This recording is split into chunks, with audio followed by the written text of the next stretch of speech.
Welcome back. ఈరోజు దినపత్రికల్లోని ప్రధానమైన వార్తలపైన విశ్లేషణలో పాల్గొంటున్నారు ఆకుల విజయ్ గారు, తెలంగాణ బీజేపీ మహిళా మోర్చా అధ్యక్షురాలు, ఇక నాగేంద్ర గౌడ్ గారు, టీఆర్ఎస్ నాయకులు, సుందర రామశర్మ గారు, AP Congress legal cell chairman, ఇక జోలకంటి రంగారెడ్డి గారు, మాజీ ఎమ్మెల్యే, సీనియర్ సిపిఎం నాయకులు, అలాగే విజయ్ కుమార్ గారు, ఏపీ టీడీపీ అధికార ప్రతినిధి. చిన్నమ్మ శశికళ జైలుకెళ్లింది. వెళుతూ వెళుతూ జయలలిత సమాధిపై శపథం చేసి మరీ వెళ్ళింది. మనల్ని ఈ స్థితికి తీసుకొచ్చిన వారిని ఎట్టి పరిస్థితుల్లోనూ వదలబోనని ఆమె శపథం చేశారు. మరోవైపు శశికళ జైలుకు వెళ్లినా ప్రభుత్వ ఏర్పాటులో అనిశ్చితి అనేది ఈనాటికి కూడా తొలగలేదు. ఇప్పటికే శశికళ పన్నీర్లతో 3 సార్లు భేటీ అయిన గవర్నర్ నిన్న పళనిస్వామి పన్నీరు సెల్వంతో భేటీ అయ్యారు. రూల్స్ పాటించాలని పళనిస్వామి కోరితే తొలి ఛాన్స్ తనకే ఇవ్వాలని ఇటు పన్నీర్ అభ్యర్థించారు. అయితే గవర్నర్ నుంచి ఇప్పటి వరకు ఎటువంటి నిర్ణయం వెలువడలేదు. అదే సందిగ్ధత కొనసాగుతోంది. జోలకంటి రంగారెడ్డి గారు, శశికళని నిన్న ఒక భావోద్వేగాన్ని మనం చూసాం ఆమె ముఖంలో. అంటే గతంలో ఆమె ఎప్పుడు కూడా ఇటువంటి భావోద్వేగాలు ప్రదర్శించింది లేదు.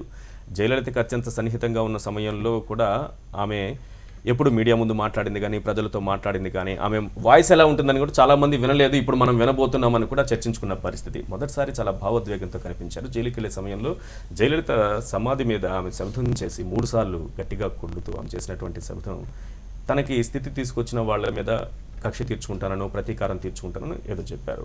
నిజానికి ఇది ఒక రాజకీయ కుట్రగా ఆమె భావిస్తున్నట్టుగా కనిపిస్తోంది. అక్కడ భావోద్వేగాన్ని బట్టి చూస్తే టోటల్గా వ్యవహారం అంతా ఒక రాజకీయ కుట్రగా ఆమె భావిస్తోంది. అలాంటి పరిస్థితి ఉందా?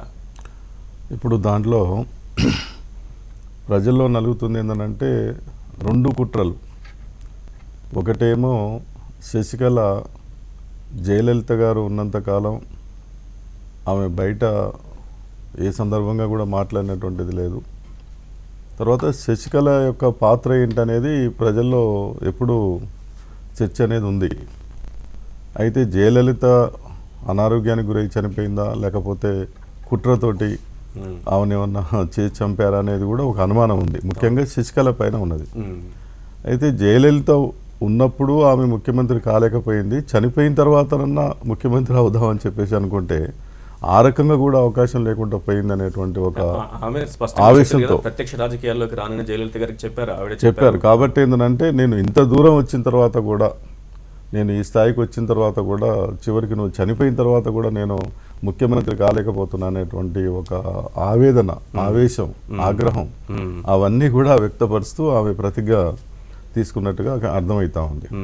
ఇక రెండోది ఏంటంటే తమిళనాడులో వస్తున్నటువంటి రాజకీయ పరిణామాలని ఎప్పటికప్పుడు కేంద్రము చాలా జాగ్రత్తగా వాళ్ళ వైపు ఎట్లా తిప్పుకోవాలి అనేటువంటి ఒక ఆలోచనతోటి, తర్వాత ఉద్దేశపూర్వకంగానే కాలయాపన చేస్తూ తొందరగా దాన్ని పరిష్కారం చేయకుండా ఆ రకంగా ఏంటంటే జాప్యం చేస్తూ రావటం అనేది జరుగుతూ ఉన్నది. అది అందరికీ అర్థమవుతూ ఉన్నది. ఎందుకంటే సుప్రీంకోర్టు తీర్పు అనేటువంటిది ఇంకొక వారం రోజులు ఉండగా సుప్రీంకోర్టు తీర్పు ఏమొస్తుందనేది వేరే విషయం. తీర్పు వేరు. తర్వాత ఏంటంటే ఇప్పటికిప్పుడు మా దగ్గర ఇంత స్ట్రెంత్ ఉంది, బలం ఉంది, మేము గవర్నమెంట్ ఏర్పాటు చేస్తాము, మీరు అవకాశం కల్పించండి అంటే కోర్టు ఏం తీర్పిస్తుందో చూద్దామని చెప్పి వేచి చూడవలసిన అవసరం లేదు. కాబట్టి ఏంటంటే ఈ ఇంత తీవ్రంగా ఈ సమస్య జటిలంగా అవడానికి కేంద్రంలో మరి గవర్నర్ గారు తర్వాత నష్టమే ఉంది. అది ఇప్పుడు తీర్పు వచ్చింది కాబట్టి, కాకపోతే వాళ్ళు ఇప్పటికీ నిర్ణయం రాలేదు కదా, ఇప్పటికీ గవర్నర్ నుంచి ఎటువంటి నిర్ణయం లేదు. వచ్చిన తర్వాత కూడా ఇంకా జాగ్రత్తగా వాళ్ళు ఎట్లా ఏంటి అని చెప్పేసి అలా దీనికి పరిష్కారం ఒకటే. ఇప్పటికైనా గవర్నర్ గారికి కేంద్రానికి చిత్తశుద్ధి ఉంటే వెంటనే ఏంటంటే బల పరీక్ష, శాసనసభలో బల పరీక్ష తర్వాత ఏంటంటే చేసుకోవడానికి అవకాశం కల్పించి ఎవరికి ఎంత స్ట్రెంత్ ఉంటే, ఎవరికి బలం ఉంటే వాళ్ళకు ప్రభుత్వము ఏర్పాటు చేయడానికి అవకాశం కల్పించాలి తప్ప ఈ రకమైనటువంటిది ఇంకా జాప్యం చేయడం అనేది సరైనది కాదు. ఏదున్నా కేంద్రం ఈ తమిళనాడులో వస్తున్న రాజకీయాలని దృష్టిలో తీసుకొని వాళ్ళు రాజకీయంగా లబ్ధి పొందటానికి వచ్చే రాష్ట్రపతి ఎన్నికల్లో కూడా వాళ్ళకు ఓట్లు కావాలి కాబట్టి ఆ రకంగా ఓట్లు వేయించుకోవటానికి కావలసినటువంటి ఒక ఎత్తుగడగా వాళ్ళు కూడా ప్రయత్నం చేస్తూ ఉన్నారు. అది మొత్తం సమాజానికి అర్థమవుతా ఉంది. కాబట్టి వెంటనే శాసనసభని మీరు ఏర్పాటు చేసి తర్వాత దాంట్లో బల నిరూపణకు అవకాశం ఇచ్చి ఆ రకంగా ఏంటంటే ప్రభుత్వం ఏర్పాటు చేయడానికి చర్యలు తీసుకోవాలి తప్ప ఇంకో మార్గం లేదు. రైట్. సుప్రీంకోర్టు నిర్ణయం తర్వాత అయినా, అంటే తీర్పు తర్వాత అయినా వెంటనే ఒక నిర్ణయం వస్తుందనేసి అందరూ ఎదురు చూస్తారు. కానీ ఆ పరిస్థితి ఇప్పటికే లేదు. నిన్న ఇద్దరు భేటీ అయ్యారు, పళనిస్వామి అలాగే పన్నీర్ సెల్వం. పళనిస్వామి 10 నిమిషాలు మాత్రమే బయట అయితే సెల్వం 30 నిమిషాలు ఉన్నారనేది కూడా అక్కడ ఇంకొక చర్చ ఒకటి మొదలవుతుంది గవర్నర్తో. ఏంటి ఎప్పుడు నిర్ణయం వెలువడుతుంది? రూల్స్ పాటించాలని పళనిస్వామి కోరుతున్నారు. తనకు 124 మంది సభ్యుల మద్దతు ఉందనేసి ఆయన లెటర్ కూడా సమర్పించాడు. ఇంకా ఎందుకు ఆలస్యం? ఈ ఆలస్యం వెనుక ఒక సుస్థిరమైన ప్రభుత్వాన్ని ఏర్పాటు చేసేటటువంటి దిశగానే ఈ ఆలస్యం జరుగుతుంది అనుకుంటున్నారా? ఇంక వేరే ఏదైనా కారణాలు మిగతా వాళ్ళకి వస్తున్నటువంటి అనుమానాలకి తావుందంటారా? అనుమానాలు అన్నప్పుడు అపోజిషన్ వాళ్ళు ఖచ్చితంగా అనుమానపోవట్లో మేము అనుమానపడాల్సిన అవసరం లేదు ఫస్ట్. ఎందుకంటే తమిళనాడు రాజకీయాలకు కేంద్రానికి ఎటువంటి సంబంధం లేదు. మా బీజేపీ పార్టీకి ఎలాంటి సంబంధం లేదు కేంద్ర ప్రభుత్వానికి. అయినప్పటికీ కూడా ఇక్కడ ఎంతసేపు కేంద్ర ప్రభుత్వానికి ఇటు తమిళనాడు రాజకీయాలకు ముడివేస్తూ ఉన్నారు. సరే, ఇంకో విషయానికి వచ్చినప్పుడు ఈరోజు గవర్నర్ గారు అనేక పదవులలో చాలా గొప్ప గొప్ప కార్యక్రమాలు చేసి చాలా పేరున్నటువంటి గవర్నర్ గారు, ఒక అడ్వకేట్ వారు విద్యాసాగర్ గారు అంటే, తాను ఏది ఆలోచించినా గతంలో చాలామంది గవర్నర్లు చాలా తప్పులు చేసి ప్రజల్ని కొంత ఇబ్బంది పెట్టినటువంటి మనం చూసినాం. కాబట్టి వారు ఎన్నో ఆలోచించి ఆచితూచి అడుగులు వేస్తున్నారేమని మేము అనుకుంటున్నాం అనమాట. కానీ ఇక్కడేముందంటే కేంద్రం ఏం చెప్తుంది గవర్నర్ గారు వింటున్నారు అనేది వీరందరి వాదన. కాకపోతే బల ప్రదర్శన అనేది ఖచ్చితంగా జరగబోతుంది, చూయించుకుంటారు. మూడో విషయానికి వచ్చిన ఈరోజు ఒక మహిళగా శపథం చేసినటువంటి ఆనాడు జయలలిత గారిని కావచ్చు, ఈరోజు శశికళని గారిని మేము మహిళగా మేము స్వాగతిస్తున్నాం. కానీ ఈరోజు శశికళ గారు సమాధి మీద ఆమె వేసినటువంటి గట్టిగా ఇట్లా కొట్టడం అనేది అంటే జయలలిత గారి మీదనా ఆమె కోపము, లేదా అక్కడ ఉన్నటువంటి సెల్వే మీదనా, లేకపోతే కేంద్రం మీదనా? అంటే అక్కడ ఉన్నటువంటి ఆమె జయలలిత గారు అంటే కొన్ని లక్షల మందికి తమిళనాడులో కొన్ని లక్షల మందికి అమ్మ. మరి ఆమె చూడండి, అక్కడ ఒక్కసారి చూసినట్లయితే అదొక అవమానకరమే. ఒక మహిళా సమాధి పైన ఒక మహిళగా నువ్వు శపథం చేయండి, చేయబెట్టేసి మీరు మర్యాదపూర్వకంగా శపథం చేయండి, దానికి నిజంగా మేము సంతోషిస్తాం. కానీ ఒక మహిళ అందరికి అమ్మ అనుకుంటున్నటువంటి జయలలిత సమాధి పైన ఆమె విసిరిన విసురుడు చూసినప్పుడే నిజంగా ఒక బాధాకరం. అంటే ఆమె మీద శశికళ గారి మీద జాలి వేస్తా ఉంది. శపథం చేయండి, మీరు గౌరవంగా చేయండి ఆమె మీద, నువ్వు ఆమెనే ఆదర్శంగా తీసుకోండి. పన్నీర్ సెల్వం కేంద్రం మీద ఈ శపథం చేశారేమో మరి. మీరు అంటున్నట్టు జయలలిత మీద కాదేమో. జయలలిత మీద కోపం ఉండాల్సిన అవసరం. ఈ రోజు శశికళ అనే పేరు మనం చర్చించుకుంటున్నాము. ఈ రోజు శశికళ అనే పేరుని మనం చర్చించుకుంటున్నాము. ఇన్ని రోజులుగా వార్తల్లో నలుగుతోంది అంటే కారణం ఎవరు? జయలలిత గారు. ఆమె లేకపోతే శశికళ అనే లేదు. ఇంకో విషయం అండి, 2 సార్లు కూడా జయలలిత గారు లేని సమయంలో పన్నీర్ గారిని ముఖ్యమంత్రి చేసిన సందర్భం. మరి నిజంగా జయలలిత గారికి ఆ శక్తి ఉంది అనుకుంటే ఆ రోజు ఒకసారి కాకపోయినా ఒకసారన్నా మరి జయలలిత గారు అవకాశం కల్పించు కదా. ఇదేది ఆలోచించలేని పరిస్థితులలో ఎంతసేపు కేంద్రానికి ఇవాళ పాయింట్ కరెక్టే. శశికళకి అవకాశం లేదు అని అంటున్నారు. ఎందుకు ఇవ్వలేదు, పన్నీర్కి ఎందుకు ఇచ్చారంటే ఈ బలహీనవంతురాలు కావచ్చేమో. ఆయన బలవంతుడు మాత్రం కాదనేది అర్థమైపోతుంది. ఈ రోజు కూడా 10 మంది ఎమ్మెల్యేల సంఖ్య ఆయన చేత లేదంటే, ఆయన చెంత లేరంటే ఆయన బలమైన నాయకుడు కాదనేది ఇంకోటి తెలుస్తోంది. ఎట్లా చూడాలి ఇప్పుడు? జయలలితకి వారసులుగా ఎవరిని చూడాల్సి వస్తుంది? జయలలిత వారసులుగా 10 మంది ఎమ్మెల్యేలు కూడా మద్దతు ఇవ్వని పన్నీర్ సెల్వన్ని వారసుడిగా చూస్తారా? శశికళను చూస్తారా? 124 మంది 125 మంది ఎమ్మెల్యేల మద్దతున్న శశికళ. అందుకే బల ప్రదర్శన అనేది అది గవర్నర్ గారు ఏ రోజు నిర్ణయిస్తారు ఏంటిది అనేది వారికి తెలుసండి. కేంద్రానికి కానీ బీజేపీ నాయకులకు కానీ ఎటువంటి సంబంధం లేని విషయం. సరే, వస్తున్నటువంటి దానికి మేము చెప్పుకోవాల్సిన అవసరం కాబట్టి మాకు సంబంధం లేదు అని 1-4 సార్లు మేము చెప్తూ వస్తున్నాం. ఎందుకంటే తమిళనాడులో మాకేమి ఒక ఎమ్మెల్యే కూడా లేరు, ఏదో ఆ ఎమ్మెల్యేని తీసుకుని ముఖ్యమంత్రి చేయాల్సిన పరిస్థితి కూడా లేదు. ఇట్లా అనేక అంశాలు చూసినప్పుడు ఎంతసేపు ఆ కేంద్రానికి తమిళనాడు రాజకీయాలకు ముడిస్తున్నటువంటి మన వాళ్ళందరికీ కూడా మేము చెప్తున్నది ఏంటంటే మాకు ఎలాంటి సంబంధం లేదు. గవర్నర్ గారి విషయానికి వచ్చినప్పుడు ఆయన గొప్ప మేధావి. గతంలో కాంగ్రెస్ హయాంలో ఉన్నటువంటి గవర్నర్లు ఎన్నెన్ని తప్పులు చేశారు అనేది వారు చూసినటువంటి సందర్భం కాబట్టి అలాంటి తప్పులు జరగకుండా తాను చాలా జాగ్రత్తగా అడుగులేస్తున్నారని మేము అనుకుంటున్నాం. రైట్. మరి సుందరరామ్ శర్మ గారే చెప్పాలి. కాంగ్రెస్ చేసిన తప్పిదాలు చేయకుండా ఉండడం కోసమే గవర్నర్ చాలా ఓపికగా దీన్ని జాప్యం కాకుండా అంటే ఆలోచిస్తూ కొంత సమయం తీసుకుంటున్నారు, ముందు జాగ్రత్త చర్యగా అనేది బీజేపీని చూస్తున్నది. ఆయన సమయం తీసుకుంటున్నారు, ఎందుకు తీసుకుంటున్నారు అనేటువంటిది వాళ్ళ నాయకులే చెప్తున్నారు. ఏదో సన్యాసి ఒక ఆయన ఎవరినో తాబేల్ని చంపమంటున్నట్టు, ఎవడో నాబోటి వాడు కొడుతున్నట్ట, చావట్లేట. ఇప్పుడు సన్యాసి చెప్పాట, నేను సన్యాసిని చెప్పకూడదు కానీ తిరగేసి కొట్టు అన్నట్టు. అంటే ఏంటంటే అది తిరగేసుకొస్తే చచ్చిపోతుంది అది అని చెప్పానని. నేను సన్యాసిని కదా చంపకూడదు, అందుకని తిరగేసి కొట్టు అని చెప్పాట. ఆ రకంగా ఉంది వాళ్ళ పరిస్థితి ఇవాళ రోజున. ఎందుకని చెప్పంటే ఎంతసేపటికి కాంగ్రెస్ పార్టీ ఏదో చేసిందని ఇవాళ అరుణాచల్ ప్రదేశ్లో అదే పని చేశారు, ఉత్తరాఖండ్లో చేశారు, అబాస్ పాలయ్యారు. మూడోది అంకం ఇది తమిళనాడులో. ఇప్పుడు మనం ఇక్కడ చెప్పేది ఏంటంటే ఆసుపత్రి దగ్గర నుంచి మనం తీసుకుందాం. ఆసుపత్రిలో మన ఆమె జయలలిత గారు చేరేటప్పుడు ఏమన్నారంటే మరి వెంకయ్యనాయుడు గారు వెళ్ళారు చూశారు, విద్యాసాగర్ రావు గారు వెళ్ళారు చూశారు, అందరూ చూసామని చెప్పారంటే ఆమె బాగానే ఉంది కోలుకుంటోంది అని చెప్పారు. ఇవాళ రోజులు వచ్చేసేసి ఆమె యొక్క మృతి మీద కూడా మాకు అనుమానాలు ఉన్నాయి, దాని మీద దర్యాప్తు చేయాలంటే మరి వీళ్ళందరూ తప్ప నిజంగా చూసారా లేకపోతే శశికళ గారు వీళ్ళతో ఏమైంది అనేటువంటిది వాళ్ళు చెప్పాలి. రైట్. అక్కడ ఎవరెళ్ళినా మీరు వెళ్ళినా నేను వెళ్ళినా ఒకటి ఆలోచించండి. లోపలికి వెళ్ళి వచ్చిన తర్వాత ప్రాణాపాయ స్థితిలో ఉన్నారు, రేపు మాపు ప్రాణం పోతుంది, ప్రాణం పోతుందని ఎవరు చెప్పలేరండి. అది ఎవరు చెప్పలేరు, ఎందుకంటే ఒక ముఖ్యమంత్రికి సంబంధించినటువంటి విషయం ఇది. కాబట్టి వచ్చినప్పుడు ఆమె కోలుకుంటున్నారనే అంటారు సాధారణంగా. ఇక్కడ రాజకీయాలు ఏమన్నా ఉంటే మనం మాట్లాడుకోవాలి, ఈ మాటలో రాజకీయాన్ని తీసుకురావడం రాజకీయాలంటే ఇప్పుడు ఇక్కడ మనం ఏమంటున్నాం అంటే పన్నీర్ సెల్వం గారు ఆమె మృతి మీద కూడా నేను ఎంక్వైరీ చేస్తాను అన్నారు. ఇప్పుడు మనం మాట్లాడుతుంది ఏంటంటే ఇప్పుడు దాని గురించి మనం మాట్లాడాల. ఆమె వెళ్తారు, ఎవరైనా కూడా ఇప్పుడు వెళ్తారు, పరామర్శిస్తారు, వచ్చేస్తారు. అక్కడ ఎవరో ఒకళ్ళు వాళ్ళ సంబంధికులు ఉంటారు, వాళ్ళు తీసుకుని వెళ్తారు, చూపిస్తారు. ఇట్స్ ఎ కామన్ థింగ్, మీరు అన్నది కరెక్టే. కానీ బయటకు వచ్చిన తర్వాత ఇవాళ పన్నీర్ సెల్వం తన ముఖ్యమంత్రి ఇది కోసం అని చెప్పి ఇప్పుడు మొదటి మాట ఆయన అన్నది ఏంటంటే జయలలిత మృతి మీద కూడా నేను ఎంక్వైరీ చేయిస్తాను. అంటే ఇక్కడి నుంచి స్టార్ట్ అవుతుంది అనమాట, 1 by 1 నేను చెప్పేది అది సార్. ఇంకొకటి ఇవాళ రోజున గవర్నర్ గారి దగ్గరికి వచ్చేసరికల్లా ఏంటంటే భారత ప్రజాస్వామ్యంలో పార్లమెంటరీ వ్యవస్థలో ఏంటంటే ఎన్నికలు అయిపోయిన తర్వాత జయలలిత మృతిపైన ఒకవేళ ఎంక్వైరీ చేయిస్తాను అంటే ఎవరికి ఆపాదించినట్టు? అది శశికళకు ఆపాదించినట్టే కదా. అందుకే నేను శశికళకు ఆపాదించినట్టు. అయితే అక్కడ అంతకు ముందే ఆ బ్రిటన్ గవర్నర్ అయిన రొనాల్డ్ ఆయనను ప్లస్ మన అపోలో హాస్పిటల్ డాక్టర్స్ అందరూ కలిపి మేమేం కావాలంటే ఇస్తామన్నారు. తర్వాత ఏమి జరగలేదని కూడా చెప్పేశారు. అంటే అసలు అంతకు ముందు 1 నెల 2 నెలల వరకు మాట్లాడినటువంటి పన్నీర్ సెల్వం గారు ఒక్కసారిగా ఈ మాట మాట్లాడటం అది తప్పారైతే మేము మాట్లాడాలి అంటే చెబుతున్నాం అనమాట. అంటే ఏ రకంగా సీక్వెన్స్ తీసుకుని వస్తున్నారు వీళ్ళు అని చెప్పారు. రెండోది గవర్నర్ గారు. ఒకవేళ గవర్నర్ గారు ఫస్ట్ అసలు ఎప్పుడైతే ఈ క్రైసిస్ వచ్చిందో ఇమీడియట్గా ఆయన చెన్నై వచ్చేసి చేయాల్సినటువంటి ఆయన ఢిల్లీలో పెళ్లికి వెళ్ళి కలిసి మళ్ళీ మహారాష్ట్ర వెళ్ళిపోయేసి మీ మీడియా కానివ్వండి మిగతా అందరూ కూడా గొడవ చేసిన తర్వాత ఆయన ధనామని చెప్పని చెన్నై రావడం జరిగింది.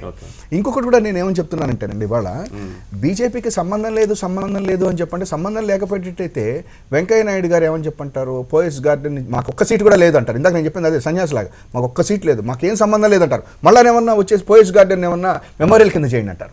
మళ్ళీ ఏమన్నా గవర్నర్ గారు చర్యలు తీసుకుంటున్నారు అంటారు. అరుణ్ జైట్లీ గారు నిన్న ఒక పేపర్లో రాశారండి. ఆ రాసిన పత్రిక విమర్శలు లేవు కదా సార్. ఇప్పుడు పోయస్ గార్డెన్ మెమోరియల్ చేసుకుంటారు, ఏం చేసుకుంటారు, కేంద్ర మంత్రులకి సంబంధం లేదు, ఎవరికి సంబంధం లేదు.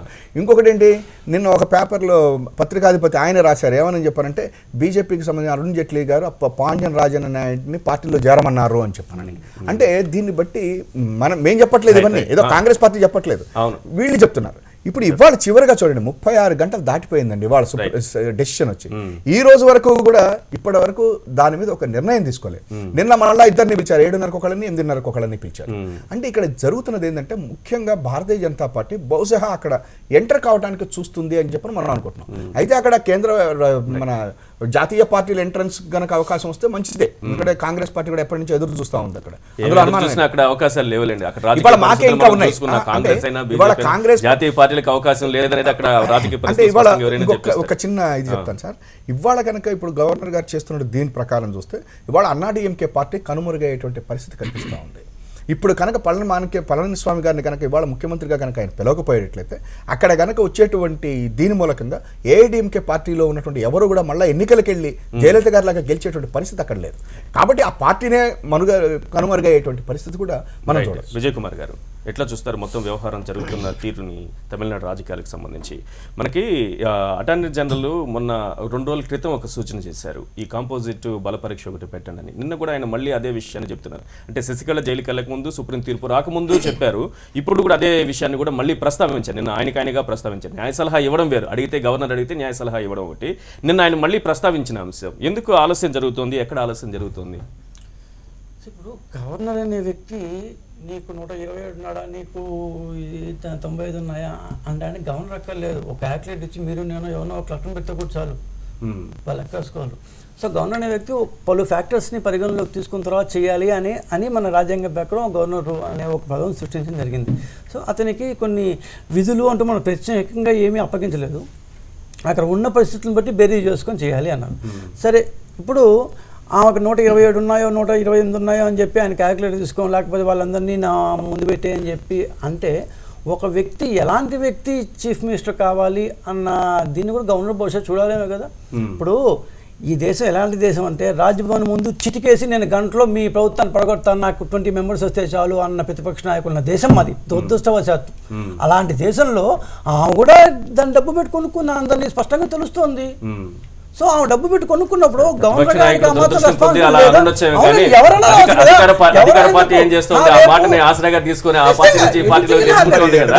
గవర్నర్ అనే వ్యక్తి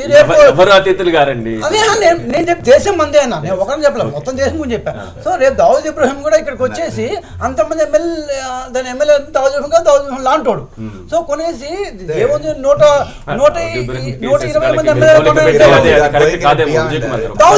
ఇంకోరు పోనీ అంటే ఇక్కడ అంటే నా పాయింట్ ఏమంటే కేవలం నా దగ్గర ఎమ్మెల్యేలు ఉన్నారు అని, ఎమ్మెల్యే కూడా కాని వ్యక్తి, ఎప్పుడు ఎన్నికల్లో పాల్గొని వ్యక్తి, రాజకీయాల్లో ఇప్పటిదాకా ఓనామాలు కూడా తెలియదు అని అది మన రాజ్యాంగం చెప్పలేదు కదా. ఓనమాలు నేర్చుకున్నారా మీరు, చదువుకున్నారు, గవర్నర్ అధికారాలకు సంబంధించిన కొన్ని పరిధులు ఉన్నాయేమో కానీ విచక్షణ అధికారాలకు సంబంధించి ఇక్కడ రాజ్యాంగం కల్పించినటువంటి హక్కు. ఎగ్జాక్ట్లీ అదే విధంగా గవర్నర్ రోల్స్ కు డిఫైన్ చేయలేదు. మీరు ఏ మాట చెప్తున్నారో దానికి యాంటీగా కూడా గవర్నర్ కొంటూ ఈ విధంగా చెయ్యని రోల్స్ డిఫైన్ చేయలేదు. ఆ రోల్స్ డిఫైన్ చేసి ఉంటే అక్కడ గవర్నర్ చేస్తుంటే ఈ పరిస్థితి వచ్చేది కదా. అట్లా తీసుకుని డిఫైన్ చేస్తుంటే ఆయన పరిధి ఇది అని చెప్పుంటే ఇప్పుడు మన రాజ్యాంగం 70 ఏళ్ళ క్రితం రాసుకున్నప్పుడు ఇలాంటి పరిస్థితులు వస్తాయని మనకు తెలియదు. అప్పట్లో రాసుకున్నాము. గవర్నర్కి ఈ అంటే ఇట్లాంటిది వస్తే ఇది చేయాలి, ఇలా చేయాలన్నప్పుడు దానికి మామూలు ఒక ఐఏఎస్ ఆఫీసర్నో గ్రూప్ ఆఫీసర్నో పెట్టేసి వాళ్ళు మొత్తం కౌంట్ చేసుకుంటారు. సో ఇక్కడ కదా. సో ఇప్పుడు అప్పటి పాత బొమ్మాయి కేసు దాని దగ్గర నుంచి రామకృష్ణ హెగ్డే కేసు దాకా రకరకాల తీర్పులు రకరకాల ఇష్యూస్లో వచ్చాయి. మన దాని యూపీలో అప్పుడు కళ్యాణ్ సింగ్ అతను జగదాంబిక పాల్ దగ్గర రకరకాల ఇంట్లో వచ్చాయి. సో గవర్నర్ వ్యక్తి అన్ని రకాల ఇష్యూస్ని చూసుకోవాలి కదా. సో శశికళ అనే వ్యక్తి సడన్ గా ఒక రోజు పైకి వచ్చి నాకు 127 మంది ఎమ్మెల్యేలు ఉన్నారు అంటే గవర్నర్ ఉన్నారా లేరా, అసలు ఈమె ఎవరు, అప్పటిదాకా రాజకీయాలు లేరు కదా, ఆ బ్యాక్గ్రౌండ్ ఏంటి, ఈమె ఎట్లా వచ్చాయి, నేరుగా తెలియని వ్యక్తి ఏం కాదులేండి, అసలు తెలియని వ్యక్తి ఏం కాదులేండి, రాజకీయాల్లో కూడా తెలియని వ్యక్తి ఏం కాదు. మరి కొట్టిపారే మంచిగా చెడ్డ దోషాన్ని అవన్నీ తర్వాత దోషే కావచ్చు కానీ దోషే కావచ్చు. మీరు you want to support Sasikala, I don't have any objection. నేను శశికళకి సపోర్ట్ చేయడం వల్ల నాకు ఆస్తులు రావు, నాకు ఆస్తులేమి రావు. శశికళకి సపోర్ట్ చేయడం వల్ల పన్నీర్ సెల్వం గెలిపించుకోవడం వల్ల ఎవరికైనా లాభం ఉంటే ఆ లాభంలో మీకేమైనా ఉండొచ్చేమో కానీ నాకైతే శశికళకి సపోర్ట్ చేయడం వల్ల ఎటువంటి లాభం లేదు. 18 సంవత్సరాల పాటు కేసు జరిగి ఆమెకి A2గా ఉండి ఆమె ఒక నేరస్తురాలు. She is on bail only, bail మీద ఉన్నకేం కాదు. సో ఆమె ఒక హైకోర్టు జడ్జి, నేను ఖచ్చితంగా కోర్టు ఒక హైకోర్టు జడ్జి తప్పు చేశాడు అని సుప్రీంకోర్టు చెప్పింది కాబట్టి నేను ధైర్యంగా చెప్తాను. కుమారస్వామి అనే జడ్జి, హైకోర్టు జడ్జి ఎలా చేశాడు, ఎందుకు చేసాం,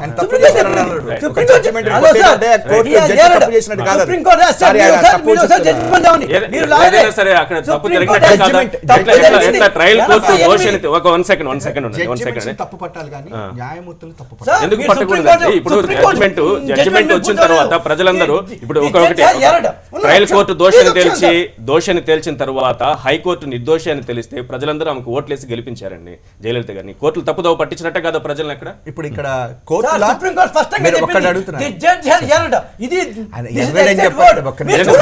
చెప్పట్లేదు ఇచ్చే తీర్పుల విషయంలో ఎలా వ్యవహరించాలనేటటువంటి. సో ఖచ్చితంగా శశికళ అంతకు నేరస్తురాలే, ఇప్పుడు నేరస్తురాలే సుప్రీంకోర్టు చెప్పింది. సో శశికళ కాదు, జయలలిత కూడా నేరస్తురాలే. హైకోర్టులో స్టేల్ తెచ్చుకున్నటువంటి వాళ్ళు నేరస్తులే. హైకోర్టులో స్టేల్ పెట్టుకుని ఇవాళ ముఖ్యమంత్రుల కింద మంత్రుల కింద వాళ్ళు కూడా దొంగలే. మరి వాళ్ళ సంగతి ఏం చేస్తాం మనం? గవర్నర్ గారు ప్రచారానికి మీ మీద కేసులు ఉన్నాయి, హైకోర్టులో కేసులు పెండింగ్ ఉన్నాయి, స్టేలో ఉన్నావు, నేను వెనక్కి తీసుకొస్తున్నాను చెప్పండి, రేపు గవర్నర్ మీరు రాజ్యాంగాన్ని పక్కదావ పట్టిస్తున్నారు. పక్కదోవ లేదు, సుప్రీంకోర్టు కరెక్ట్ దోవ పట్టించింది. పక్కదోవ పట్టిన న్యాయాన్ని హైకోర్టు ద్వారా పక్కదోవ పట్టిన న్యాయాన్ని సుప్రీంకోర్టు సరైన తోవలో నడిపించింది. సరైన తోవ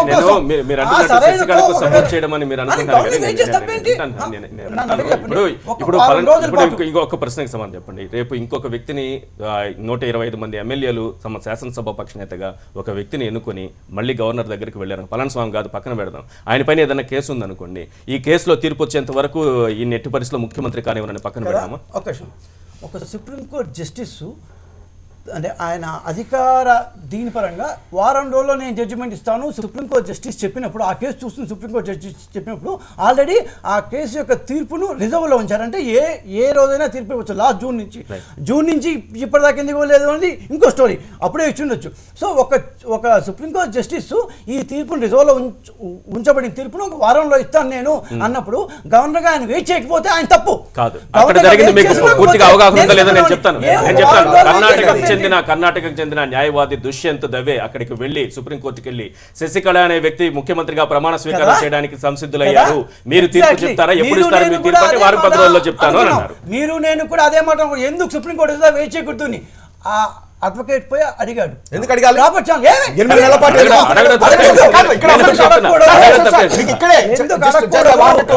తప్పేంటి? నేరస్తురాలు స్పష్టంగా తెలుసు. హైకోర్టు తప్పు చేసింది, సుప్రీంకోర్టు చెప్తుందో అది తప్పేంటి? గవర్నర్ గా ఒకవేళ చేసుంటే, ఒకవేళ గవర్నరు ఆయన నేరుగా 127 ఎమ్మెల్యే వచ్చేసారు కాబట్టి ఆమెకి ఇచ్చేస్తుంటే మనం ఇదే టేబుల్ మీద కూర్చొని మనం మనమే చెప్పుండాలి. నేను ఒక చిన్నది చెప్తాను సార్. ఇంకా ఏంటంటే ఇప్పుడు సుప్రీంకోర్టు రిజర్వ్లో పెట్టినటువంటి దాని తర్వాత జయలలిత గారు ముఖ్యమంత్రి అయ్యి మళ్ళా ఎన్నికలకి వెళ్ళి మళ్ళా వచ్చారు, మళ్ళా గెలిచారు. అది ఎన్ని నెలలు? ఒక్క నిమిషం సార్, 8 నెలల పైన 8 నెలల పైన రిజర్వ్లో ఉండేటువంటి ఒక ఇది తీర్పు. సరే, నేను నాకు ఆయన అడిగారు వద్దు, ఇప్పుడు నేను ఇవాళ ఒక్కటి అడుగుతా ఉన్నాను సార్.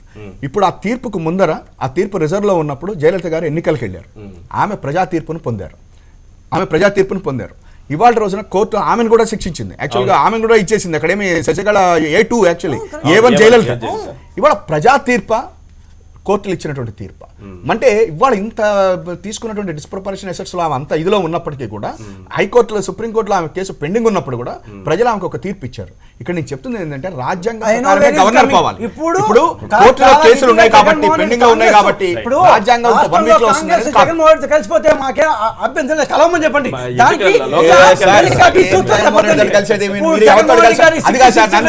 బెంగళూరులో ఎమ్మెల్యేలను లాక్కెళ్ళినటువంటి వాళ్ళు వీళ్ళు కాదండి, ఇప్పుడు జగన్ గారు మాకు చెప్తారు ఎన్టీ రామారావు గారు వెన్నుపోటు పొడిచి ఆయన పక్కన ఎమ్మెల్యేలందరినీ లాక్కి వెళ్ళిపోయినటువంటి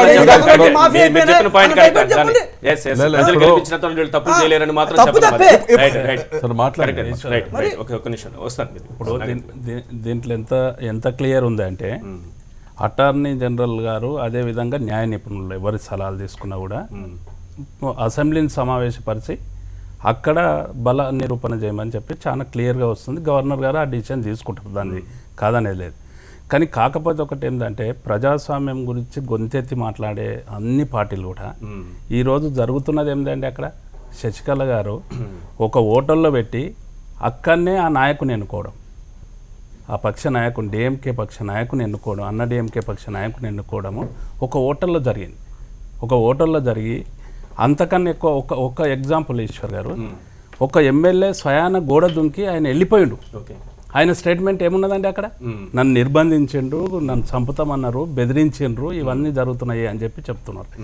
ఇంకోటి కూడా ఇక్కడ చూడాల్సింది ఏంటంటే జడ్జిమెంట్ రిజర్వ్లో పెట్టి ఉన్నది, చాలా రోజుల నుంచి రిజర్వ్లో పెట్టి ఉన్నది.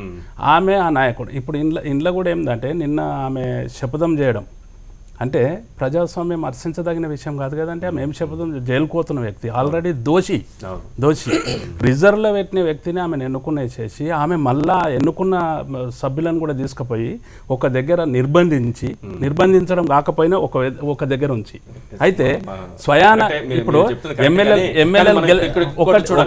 ఒకటి ఈశ్వర్ గారు 24 మంది లిఖిత పూర్వకంగా మమ్మల్ని ఎవరు బంధించలేదని రాసిచ్చిన తర్వాత మనం ఎట్లా దాన్ని అందులోకెళ్ళి ఒక వ్యక్తి బయటకు వచ్చేసి ఆయన చెప్తున్న మాట మనం పరిగణలోకి కూడా తీసుకోవాలి. అంటే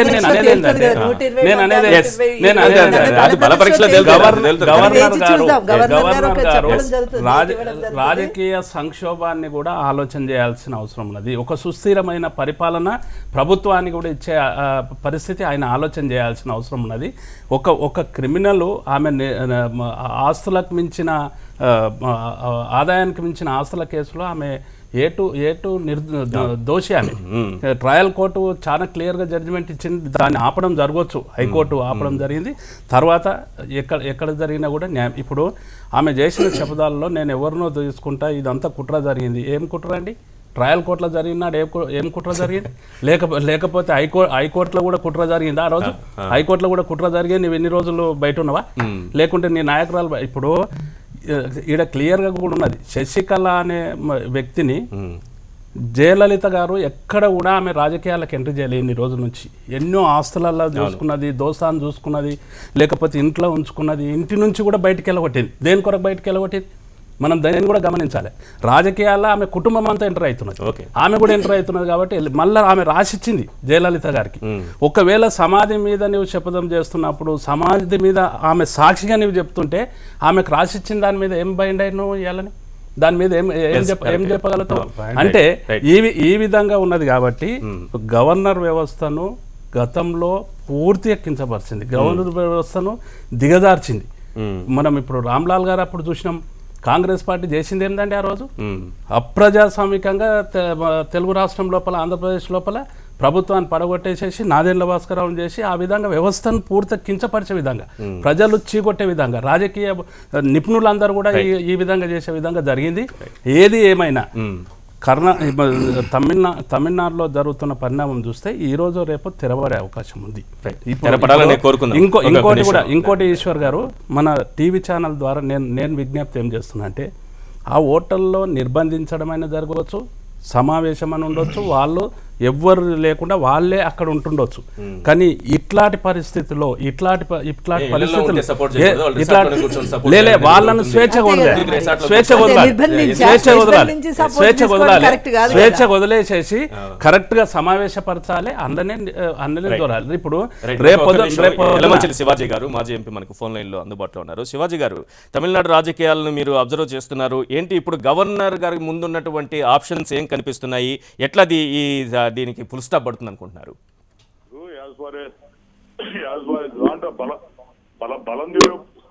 బలం నిరూపణ ఫ్లోర్ ఆఫ్ ది హౌస్ లో చేసుకోవాలి ఒక భాగం. రెండోది కాదనుకుంటే ఆయన ముందు ఆధారపరచుకోవచ్చు. ఇప్పుడు ఈ సందర్భంలో 1984లో ఆగస్టులో జరిగిన సంక్షోభంలో ఆంధ్రప్రదేశ్ ఎమ్మెల్యేలందరూ అప్పట్లో జ్ఞాని జైల్ సింగ్ గారు రాష్ట్రపతిగా ఉన్నారు, రాష్ట్రపతిని కలుస్తూ ఉన్నారు. రామారావుతో కూడా మిగతా ఎమ్మెల్యేలు లేకపోతే మిగతా వాళ్ళు చాలా మంది వచ్చి ఉన్నారు, కార్యకర్తలు కూడా వచ్చారు. జైలు సింగ్ ఎంత తెలియగలడంటే ఆయన ఏం చేశాడు, అందరినీ ఐడెంటిటీ కార్డులు తెచ్చి ఐడి తీసి లోపల పంపన్నాడు. ఐడి ఎప్పుడైతే చూపిస్తున్నారో ఎమ్మెల్యేలు ఎంతమంది వచ్చారో తేలిపోయింది కదా అక్కడ. ఇది వెలుగులోకి రాలా. ఐడి కార్డులు చూపించమన్నాడు జైలు సింగ్ గారు, రాష్ట్రపతి భవనం లోపలికి వదిలిపెట్టాడు, ఆయన మాట బయటికి రాలేదు సరిగా. అలాగే తేల్చేశాడు ఆయన. అట్లాగే ఏదన్నా స్ట్రెంగ్త్, రియల్ స్ట్రెంగ్త్ ఎంత ఉందో అటు కానీ ఇటు కానీ అసెంబ్లీలో కానీ లేకపోతే రాజ్భవన్లో కానీ తేల్చాలి ఒక భాగం. ఇక రెండో భాగం ఏంటంటే, ఇవాళ దీంట్లో మీడియా కూడా అంతా మిస్ అయింది. ఏంటంటే జస్టిస్ అమిత్ షా రాయ్ ఒక జడ్జిమెంట్ ఇచ్చాడు సపరేట్ గా, ఒక 3 పేజీల జడ్జిమెంట్ రాశాడు. ఆ 3 పేజీల జడ్జిమెంట్ గురించి మన మీడియాలో కానీ లేకపోతే ఇంకో దాంట్లో కానీ పెద్ద చర్చ జరగల. దాంట్లో ఉన్న సిస్టమ్ మీద అతను నిప్పులకు ఎక్కాడు. Every citizen has to be a partner in the sacrosanct mission. If we aspire for a stable, తర్వాత ఈ కరప్షన్ మీద నిప్పులు జరిగాడు ఆయన. కరప్షన్ అనేది ఎమ్మెల్యేలు, ఎంపీలు, ఎమ్మెల్సీలు లేకపోతే medical colleges, private colleges, government hospital దోసేవాళ్ళు వీళ్ళ మీద. దీని మీద అంత చెప్పాడు, మేము మైనారిటీలో ఉన్నామని చెప్పి చాలా విఘ్నులు, లేకపోతేనో చదువుకున్న వాళ్ళు, నిస్వార్థపరులు, వాళ్ళు బిక్కుమంట బతకాల్సిన పరిస్థితి వస్తుందని చెప్పి దాని మీద చర్చ జరగట్లా. చర్చ జరగకుండా శశికళ ఉంటుందా, పోతుందా, లేకపోతే జైలుకి వెళ్తుందా, వస్తుందా, ఇటువంటివి జరుగుతుంది. ఫ్రివలస్ అది.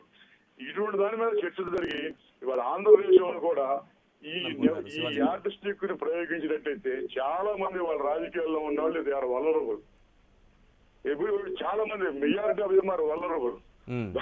దాన్ని దాని మీద చర్చ జరిగితే మరింత అర్థవంతంగా ఉంటుందని చెప్పి డెఫినెట్ గా ఇప్పుడు ఇక్కడ జరుగుతున్న చర్చలో మా మధ్యలో మీరు ఇందులో కూడా పార్టిసిపేట్ చేస్తున్నారు కాబట్టి, ఇప్పుడు గవర్నర్ గారి ముందున్నటువంటి ఆప్షన్స్ ఏంటి? పళనిస్వామిని ఆహ్వానించాలా, లేకపోతే కాంపోజిట్ బల పరీక్ష ఏర్పాటు చేయాలా? ఎలాంటి ఆప్షన్స్ ఉన్నాయని అనుకుంటున్నారు? చేయటమా, బల పరీక్ష లేదు రాజభవన్లో చేయటమా, ఈ రెండే మార్గాలు. అటు కానీ అది కానీ ఇది కానీ ఏదో ఒకటి చేయాలి ఆయన. ఇక ఆయన కూడా నాన్సడం అనవసరం. ఇక ఇప్పటి వరకు ఏదో సుప్రీంకోర్టు జడ్జిమెంట్ మట్టి మశానం అన్నారు కానీ అయిపోయింది, ఆ ఫేజ్ అయిపోయింది. అయిపోయిన తర్వాత అటో ఇటో తేల్చేయడం మంచిది కానీ ఇంకా నాన్సడం అంత అభిలాషణీయం కాదు.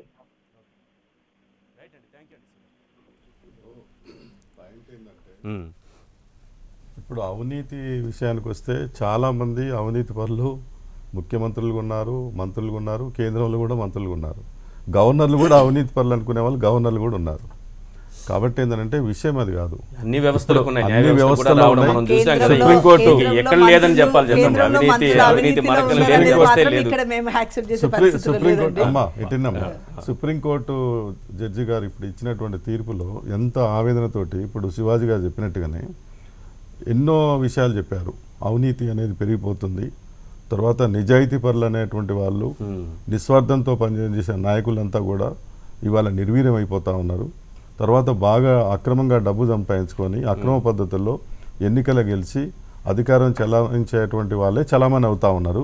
దీన్ని ఎప్పుడైతే నివారించగలుగుతాం అప్పుడే దేశం బాగుపడుతుంది, ప్రజలు దీన్ని ఆలోచించాలని ఎంతో ఆవేదనతో చెప్పాడు. అది ఆ పాయింట్ మనం చర్చ జరపాలి. ముఖ్యంగా ఏంటంటే గవర్నర్ గారి పాత్ర. గవర్నర్ గారు వారు చాలా మంచి నాయకుడుగా అడ్వకేట్. సరే, ఈ రోజు వరకు తీర్పు వరకు ఒకటి ఆయన గురించి ఇప్పుడు పరిస్థితులు గవర్నర్ ఎవరున్నా ఇప్పుడు ఏంటి ఆయన ముందున్న ఆప్షన్స్ ఏంటి ఫుల్ స్టాప్ పడుతుంది, ఎప్పుడు పడుతుంది? అదే గవర్నర్ ఎవరున్నా కూడా ఇప్పటివరకు మనం చూస్తున్నాము కేంద్ర ప్రభుత్వం చెప్పిన ప్రకారంగానే రబ్బర్ స్టాంపుల లాగా పనిచేస్తున్నారు. విద్యాసాగర్ గారు కానీ ఇంకోరు కానీ కేంద్రం యొక్క సలహా లేకుండా వారు ఏ డైరెక్షన్ ఇస్తే ఆ డైరెక్షన్ ప్రకారంగానే కాంగ్రెస్ గవర్నమెంట్లో అదే జరిగింది. కాంగ్రెస్ గవర్నమెంట్ ఉన్నప్పుడు కూడా వాళ్ళు చాలా పాపాలు చేయించారు. ఇప్పుడు మనం చూసాం. ఇప్పుడు తెలుగుదేశం ఇప్పుడు ఇంతకుముందు మిత్రులు చెప్పారు ఎన్టీఆర్ క్యాంపు మన వైస్రాయ్ హోటల్లో క్యాంపు పెట్టలేదా? కాబట్టి ఏంటంటే ఇవన్నీ కూడా మర్చిపోవద్దు. ఇవన్నీ కూడా ఎప్పటి నుంచో రామ్లాల్ గవర్నర్ గా ఉన్న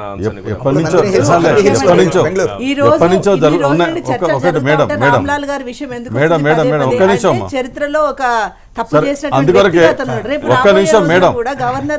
ఇప్పుడు మనం ఇప్పుడు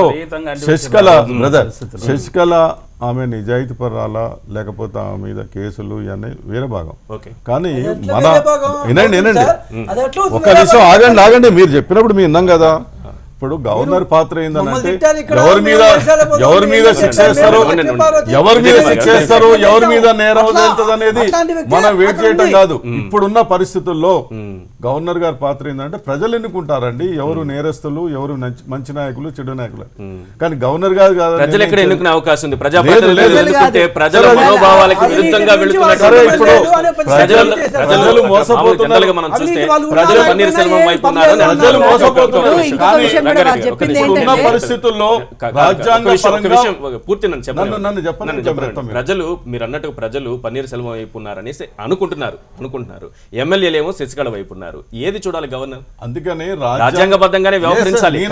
ఇక్కడ శశికళ రాజ్యాంగ పరంగా ఇప్పుడున్నటువంటి పరిస్థితుల్లో ఆయన ముందున్నటువంటి సమస్య పరిష్కారం చేయడానికి రాజ్యాంగ పరంగా ఆలోచన చేసి చేయాలి తప్ప ముందే ఏదో ఊహించి ఆ రకంగా పెండింగ్ లో పెట్టి తమ యొక్క రాజకీయ ప్రయోజనాల కొరకు ఏదో లబ్ధి పొందాలని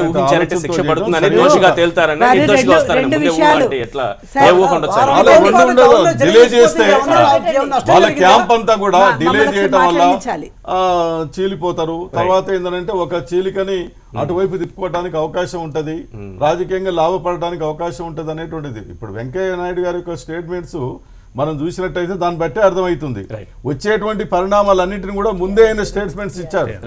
ఆయన స్టేట్మెంట్లు ఇచ్చిన ప్రకారంగానే ఆ పరిణామాలు జరుగుతూ వచ్చినాయి. దాన్ని గమనించాలి.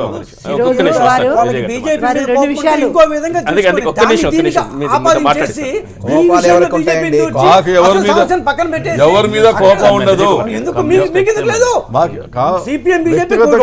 రోజు కొట్టుకుంటాం, మీకేం లేదా?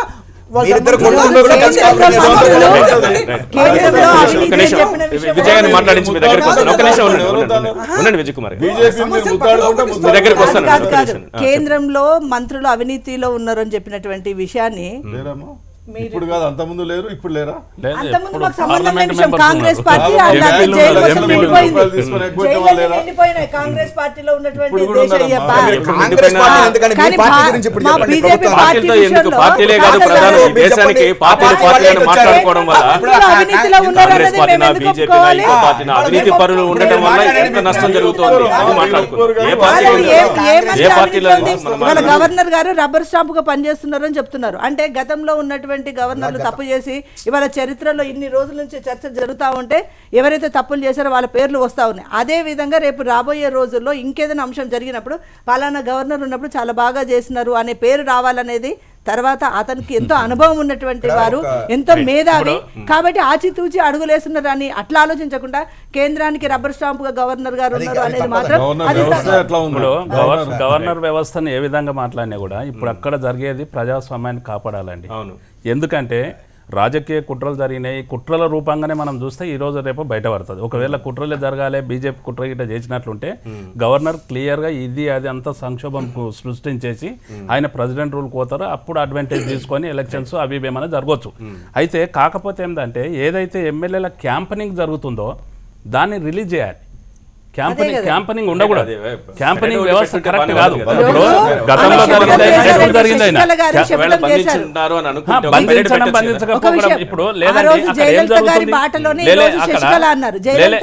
ఇప్పుడు ఒకవేళ బంధించకపోతే ఈశ్వర్ గారు బంధించకపోతే అక్కడ ఏం జరుగుతున్నది అని ఇంతమంది ఉన్నారు. వాళ్ళ ప్రజలను ఏం చేస్తున్నారు, వాళ్ళ నియోజకవర్గాలు ఏమైతున్నాయి, వాళ్ళ నియోజకవర్గాల్లో ఎలక్ట్ అయిన ప్రజాప్రతినిధులు వాళ్ళంతా వాళ్ళు ప్రజలను చూసుకోవాల్సిన వ్యక్తులు. 8 రోజుల నుంచి అక్కడ నిర్బంధించారా వాళ్ళు ఉన్నారా లేదా? ఇప్పుడు సార్ ఇవాళ ఒక మౌలికమైనటువంటి ఇది మనం ఒప్పుకోవాల్సింది ఏంటంటే వాళ్ళ స్పీకర్లు కానీ గవర్నర్లు కానీ ఇండిపెండెంట్గా ఉండాలి అనుకుంటున్నప్పటికీ కూడా ఇవాళ ఉన్నటువంటి వ్యవస్థ ప్రకారం వాళ్ళు వాళ్ళ పార్టీల నుంచి వాళ్ళని కాదని వెళ్ళలేకపోతున్నారు.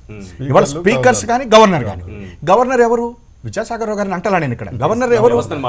అక్కడ ఉన్నటువంటి కేంద్ర ప్రభుత్వం ఎవరైతే ఉంటుందో వాళ్ళు అపాయింట్ చేసినటువంటి వాళ్ళు. అట్లాగే స్పీకర్లు ఎవరు? ఆ పార్టీ నుంచి ఎన్నుకోబడినటువంటి వ్యక్తి అవుతున్నాడు తప్ప అపోజిషన్లో ఉన్నటువంటి వ్యక్తి కాదు. కాబట్టి న్యాచురల్గా వాళ్ళు వాళ్ళ యొక్క ఇంట్రెస్ట్ ప్రకారం పోవాల్సినటువంటి పరిస్థితి వస్తుంది వాళ్ళ రోజు. ఇది వ్యవస్థలో ఉన్నటువంటి లోపం. ఇది దీనికి ఏ పార్టీను కాదు, కాంగ్రెస్ పార్టీను చేయలేదు, ఇవాళ ఇంకోళ్ళు చేయలేదు. నెంబర్ 1.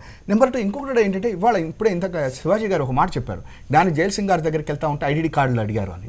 నేను ఏమని చెప్తున్నానంటే ఇది ఇవాళది కాదు. ఆ రోజున ఎన్టీ రామారావు గారు, నాదెండ్ల భాస్కర్ రావు గారు అని చెప్పి మనం అంటున్నాం. కానీ ఆ రోజు కూడా మనం ఏం చేసాం, ఉధృతంగా నాయకులందరూ వచ్చేసి ప్రతిపక్షాలు వచ్చేసి ప్రజాస్వామ్య పరిరక్షణ అని వెళ్ళటం మూలకంగా నిజంగా అక్కడ ఎమ్మెల్యేలు ఉన్నారా లేదా ఎవరు చూడలేదు. ఎమ్మెల్యేలు ఉందన్నారు. ఇప్పుడు ఆయన ఒక మాట చెప్పారు, ఆ ఐడి కార్డులు అడిగేసరికి ఇదైంది అని చెప్పారు. అట్లాగే ఆ రోజున నంది హిల్స్ బెంగళూరుకి వీళ్ళందరినీ తీసుకుని వెళ్ళటం ఇవన్నీ కూడా జరిగినాయి. ఇవన్నీ మీరు ఇవాళ రోజున ఇదేదో కొత్తగా కాంగ్రెస్ పార్టీనో ఎవరో చేయలే. ఇవన్నీ ఇప్పుడు ఉన్నటువంటి వెంకయ్య నాయుడు గారు చేశారు. అప్పుడు ఆ రోజున విజయ్ కుమార్ గారు లేని సమయంలో మోసం చేసి చంద్రబాబు నాయుడు గారు ఎక్కడి నుంచి వచ్చారయ్యా? చంద్రబాబు నాయుడు గారు ఎక్కడి నుంచి వచ్చారు? ఎక్కడి నుంచి వచ్చాడు ఆయన? వచ్చింది ఏ రకంగా గెలిచాడు? కాంగ్రెస్ పార్టీ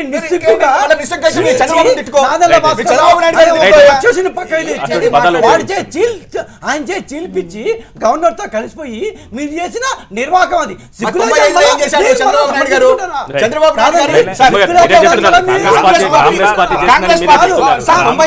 కాంగ్రెస్ పార్టీ అధికారంలో ఉంది సార్. ఇప్పుడు ఆయనకు సమాధానం చెప్పండి. కాంగ్రెస్ పార్టీ 95లో చంద్రబాబు నాయుడు గారు ఇందిరాగాంధీ సమర్థించలేదు. ఇప్పుడు నేను అడుగుతున్న ప్రశ్న సమాధానం. 95లో కాంగ్రెస్ పార్టీ అధికారంలో ఉంది, పివి నరసింహారావు గారు.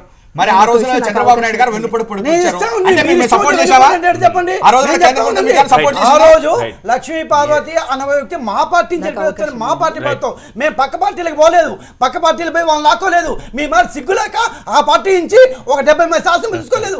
కాంగ్రెస్ పార్టీ మరి ఉచ్చ నీచ లాగా పోతించలేదు. మా పార్టీ చంద్రబాబు నాయుడు గారు కాంగ్రెస్ పార్టీ అండి. మా పార్టీ ప్రమాదంలో పడింది కాబట్టి మా పార్టీని సంస్కరించుకోవడానికి మేము ఏ పార్టీని చీల్చలేదు. ఏ పార్టీ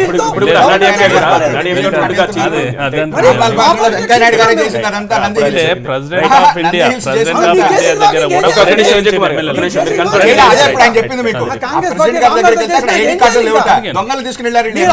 మీరు మేము ఇప్పుడు ముఖ్యమంత్రి గారు ఎక్కడో యుఎస్ లో ఉన్నప్పుడు గవర్నర్ తో కలిసిపోయి రాత్రి అంటూ ఒక జోకర్ లాంటి ముఖ్యమంత్రిని నెల రోజులు పెట్టారు. మీరు సిగ్గులేండి, మీకు సిగ్గుపడాల్సింది మీరు. ఇందిరాగాంధీ లాంటి వ్యక్తి ఆయన దయచేసి 1984 కూడా సమర్థిస్తే ఇంకా ఏం మాట్లాడాలి సమర్థించడం సార్? చెప్పండి, మీరే చెప్తున్నారు ఇప్పుడు. 84 కి 95 కి తేడా లేదు అని చెప్తున్నా నేను. మీరు ఎమ్మెల్యే 84 కి 95 కి తేడా లేదు. 84 లో జరిగిందని ఎట్లా సమర్థించుకుంటారు? ఆ రోజు ఎన్టీ రామారావు ఆయన గొడవ పోయాడు అనుకున్నారు. ఈయన పొడిచి ఎన్నుకోడు పొడిచి వెళ్ళాడు. అది నేను చెప్పేది. 84 లో కాంగ్రెస్ పార్టీకి అసలు 95 లో మా పార్టీ మా నాయకుడు ఏ పార్టీ వాళ్ళు తీసుకుంటే చంద్రబాబు నాయుడు గారు ఎవరు కాంగ్రెస్ పార్టీ నాయకుడు. రైట్, ఇది కాంగ్రెస్ టీడీపీ వ్యవహారం కాదండి. ఈ రోజు కాంగ్రెస్ పార్టీకి ఒక ముక్కలో చెప్పాలంటే మాట్లాడే అర్హత కూడా లేదండి. ఎందుకంటే అసలు అన్ని వ్యవహారాలు ఒక్క వ్యవహారం కాదు, వెన్నుపోటు పోవడం కానీ, అవినీతి కానీ, జైలుకి వెళ్ళడం కాంగ్రెస్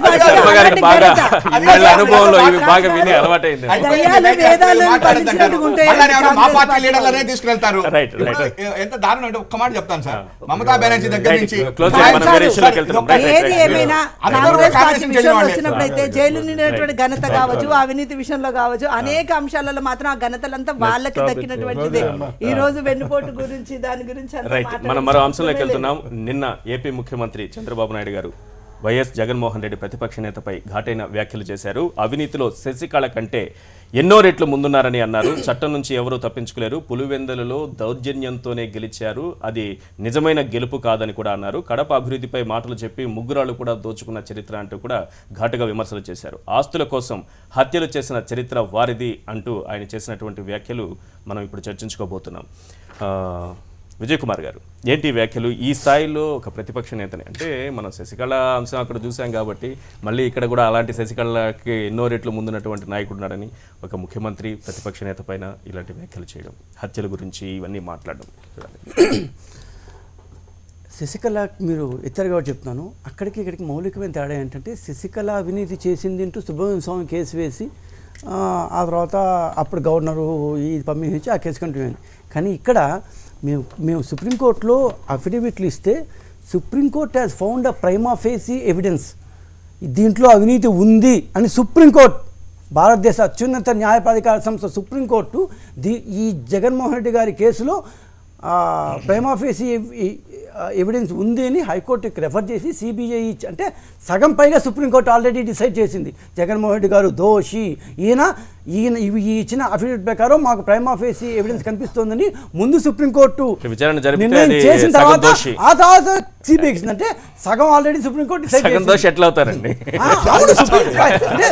ప్రైమా ఫేసి అంటే ఏమవుతుంది?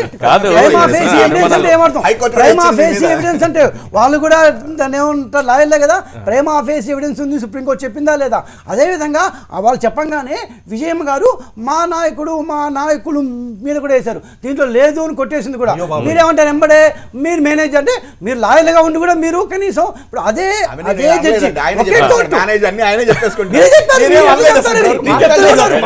చెప్తూనే ఉన్నారు. మీరు చెప్పామని మేమే చెప్తున్నారు. ఒకే కోర్టు, ఒకే సుప్రీంకోర్టు, దాని జస్టిస్ వేరే కావచ్చు. ఒక వ్యక్తి కేసులో ప్రైమా ఫేసి కొట్టేసింది అన్నప్పుడు ఆ పాయింట్ ఒకటి. గత 60 సంవత్సరాలుగా మనం పులివెందుల్లో చూస్తాం. నేను కూడా దాదాపు ఆ ప్రాంతానికి చెందినవాడినే కాబట్టి 60 సంవత్సరాల్లో పులివెందులలో చూస్తున్న దారుణమానకన్నా మా అందరికీ తెలుసు. ఏ విధంగా వైఎస్ రాజశేఖర గారు ప్రతిసారి ఎంపీ గెలిచారో ఎమ్మెల్యే గెలిచారో అందరికీ తెలుసు మాకు.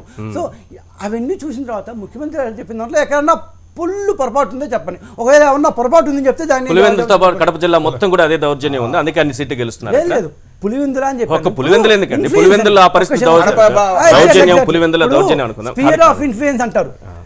ఇప్పుడు ఒక చోట మనం కానీ ఒక ఫ్యాక్షన్ ఏరియాలో ఉన్నప్పుడు ఆటోమేటిక్గా ఆ యొక్క భయభ్రాంతులు సృష్టించడం అనేది ఆటోమేటిక్ వస్తుంది, జిల్లా మొత్తం వ్యాపించింది, ఆటోమేటిక్ వ్యాపిస్తుంది. సో ఒక స్పియర్ ఆఫ్ ఇన్ఫ్లుయెన్స్, ఒక ఈవిల్ స్పియర్ ఆఫ్ ఇన్ఫ్లుయెన్స్ చాలా ఫాస్ట్గా పోతుంది.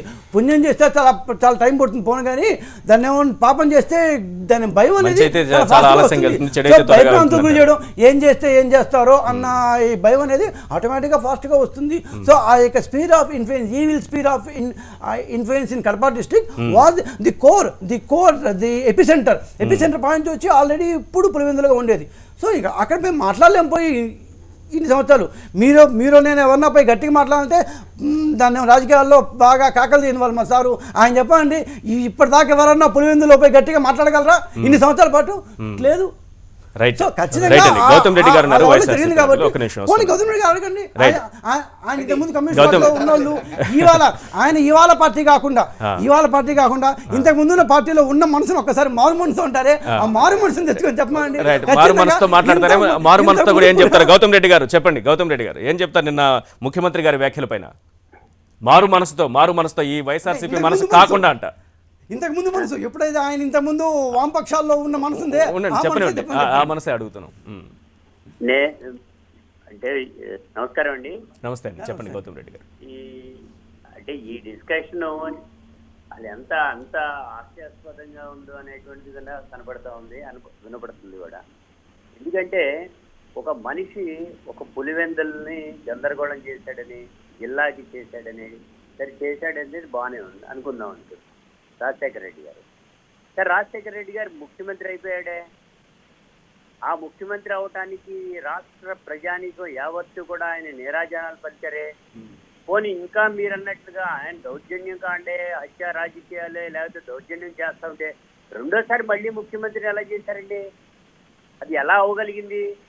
అంటే మీరు చెప్పేటువంటిది న్యాయమా కాదా అనేటువంటి మీ వరకు ఉన్నదా ప్రజల వరకు ఉన్నదా అనేటువంటిది కూడా ఆలోచన చేసుకోవాలి కదండి. ఒక మనిషి మీద ఒక ఆరోపణ చేసినటువంటి పద్ధతిలో ఉన్నప్పుడు నేనే చంద్రబాబు నాయుడిని చెప్పే 18 కేసుల్లో ఈ రాష్ట్రంలోనే ఈ దేశంలోనే ప్రధానమైనటువంటి 18 కేసుల్లో స్టేలు తెచ్చుకున్నాడు. మేము స్టేలు తెచ్చుకున్నాడు కాబట్టి అలా ఉన్నారు. ఆయన ఒకే ఒక్క మనిషి ఈ రకంగా జరిగింది. నేను మారు మనసుతో మాట్లాడినా ఏ రకంగా మాట్లాడినా ప్రజలకు చేరువుగా నేరుగా ఉండేటువంటి పద్ధతిలో ఏ నాయకుడైతే ఉంటాడో ఆ నాయకుడిని అభిమానించి ఆరాధించి ఆయన్ని అందరూ వ్యక్తించేటువంటి పద్ధతి. మారు మనసుతో మాట్లాడిన గౌతమ్ రెడ్డి గారు చెప్పింది ఒకటి మీరు మారు మనసుతోనే మాట్లాడారని అనుకుంటున్నాం వైఎస్ఆర్సీపీ నాయకులు కాకుండానే.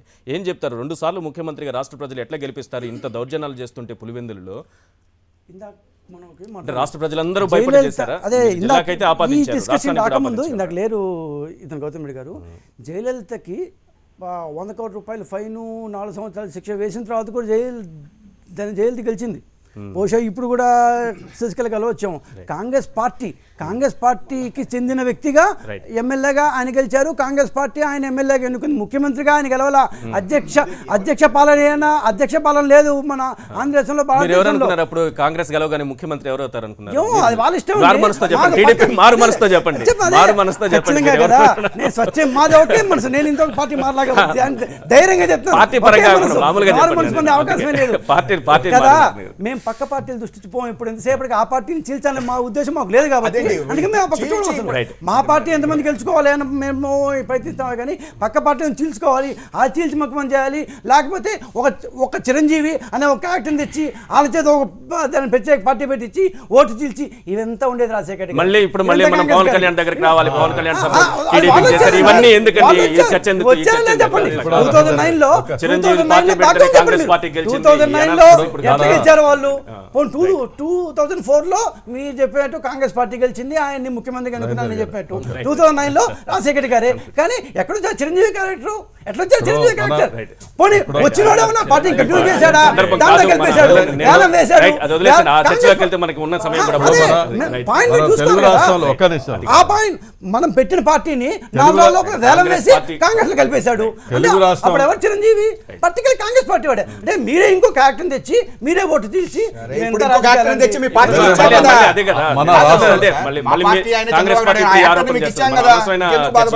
ఇప్పుడు మన విషయం ఏంటంటే మన తెలుగు రాష్ట్రంలో ఉమ్మడి రాష్ట్రంగా ఉన్నప్పుడే ఇప్పుడు వీళ్ళు అవినీతి గురించి ఎంత తక్కువ మాట్లాడుకుంటే అంత మంచిది. ఇద్దరు కూడా అవినీతిలో ఇద్దరి మీద చాలా ఆరోపణలు ఎదుర్కొంటా ఉన్నారు. చంద్రబాబు నాయుడు గారు ఎదుర్కొంటున్నారు, జగన్ కూడా ఎదుర్కోవటం అనేది జరుగుతుంది పోటీపడి.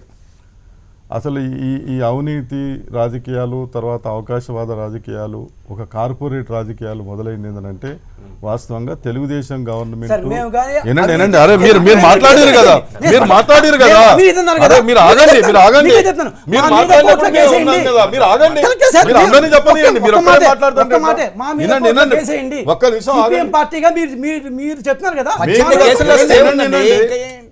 మీరు ఒక్క నిమిషం ఆగండి మీరు ఒక మీరు ఎవరిని మాట్లాడినా మొత్తం మీరే చాలా కేసులు మేము మాట్లాడినప్పుడు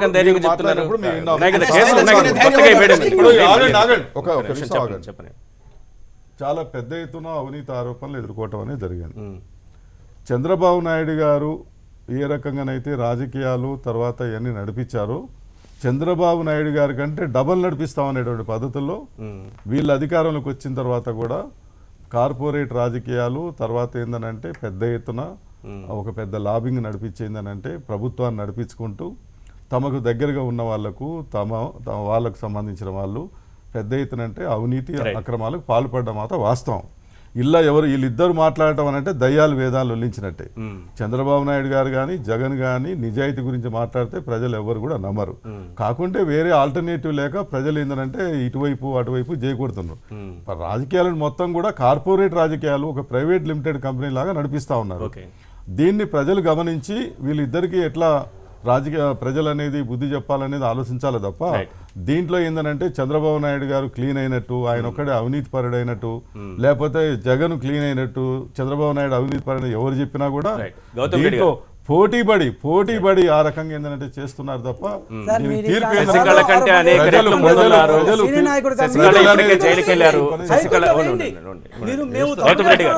గౌతమ్ రెడ్డి గారు ఏం చెప్తారు? శశికళ జైలుకి వెళ్లారు అవినీతికి పాల్పడి. ఇప్పుడు జగన్మోహన్ రెడ్డి గారు కూడా అవినీతి ఆరోపణలు ఎదుర్కొంటున్నారు. దర్యాప్తు కూడా కొనసాగుతోంది, విచారణ కొనసాగుతోంది. ఏం చెబుతారు? ఇప్పుడు అవినీతికి పాల్పడిన ఎవరైనా జైలుకి వెళ్ళక తప్పదు అనేది ఒక సిగ్నల్ అయితే ఇక్కడ కనిపిస్తోంది. అవినీతి జరిగినా లేకపోతే కనుక తప్పు చేసినా జైలుకి వెళ్ళటం, శిక్షలు పడటం మేము స్వాగతిస్తాం.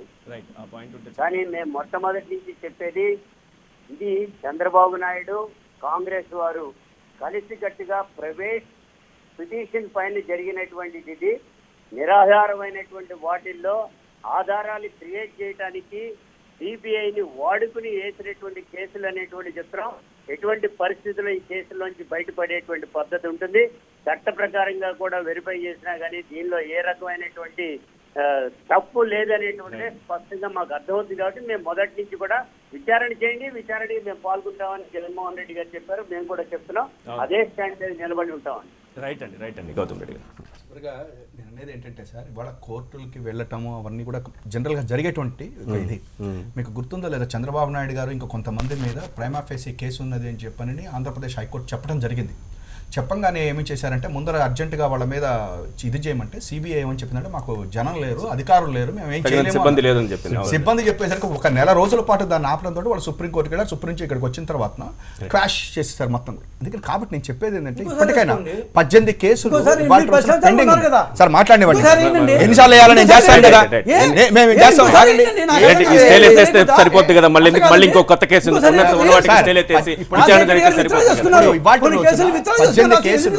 విత్డ్రా కూడా చేస్తున్నారు. ఇప్పుడు ఇక్కడ మనం కొట్టుకోవాల్సింది ఏంటంటే నీ మీద ఇన్ని కేసులు ఉన్నాయి, నా మీద ఇన్ని కేసులు ఉన్నాయి, లేకపోతే నువ్వు ఇంత అని ఇవాళ రాజకీయ వ్యవస్థని రాజకీయ నాయకుల్ని చులకం చేస్తున్నారు వీళ్ళు ఇవాళ రోజున. ఇంకోటి ఏంటంటే రాజకీయ వ్యవస్థ కనుక పతనం జరిగితే రాజకీయ నాయకుల మీద ఈ రకంగా వస్తే ప్రజలు ఇంకెక్కడికి వెళ్తారు? ఇవాళ రోజున మనం అదే ఆలోచించాలి. ఇంకోటి కూడా ఏంటంటే 18 కేసులు ఇవాళ స్టే ఉన్నాయి ఆయనకి. ఆయన ఏదో నేను పునీతుడిని లేకపోతే ఇది అంటానికి లేదు, ఎవరు లేరు.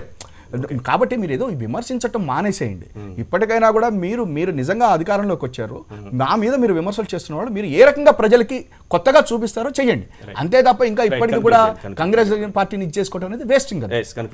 ఇప్పుడు ప్రజలు చూస్తున్నారు, దీంట్లో చర్చలు జరుగుతున్నాయి. ఎప్పుడు రాజకీయ వ్యవస్థ బస్టు పట్టిపోయిన పరిస్థితి ఉన్నది, అవినీతిమయమైన పరిస్థితి ఉన్నది. జగన్మోహన్ రెడ్డి గారిది చంద్రబాబు నాయుడు గారు అన్న, చంద్రబాబు నాయుడు గారి జగన్మోహన్ రెడ్డి గారు అన్న అవినీతిమయమైన పరిస్థితి జరుగుతూ ఉన్నది. కాబట్టి ఇప్పుడు ఎక్కడన్నా ఆల్టర్నేట్ అనేది వచ్చింది అంటే ప్రజలు ఇమ్మీడియట్గా స్పందిస్తున్నారు. మనకి ఇప్పుడు ఎగ్జాంపుల్ తీసుకుంటే ఢిల్లీ ఎలక్షన్స్ ఆయన నేను అవినీతిని దూడుస్తా చేస్తా అంటే ఆయనకు స్వీప్ చేయడం జరిగింది. అంటే ఆల్టర్నేట్ లేని పరిస్థితుల్లో ఈ దుర్మార్గులను అందరినీ కూడా అవినీతి పరులను అందరినీ కూడా అట్లా చేస్తున్న పరిస్థితి కనిపిస్తున్నది.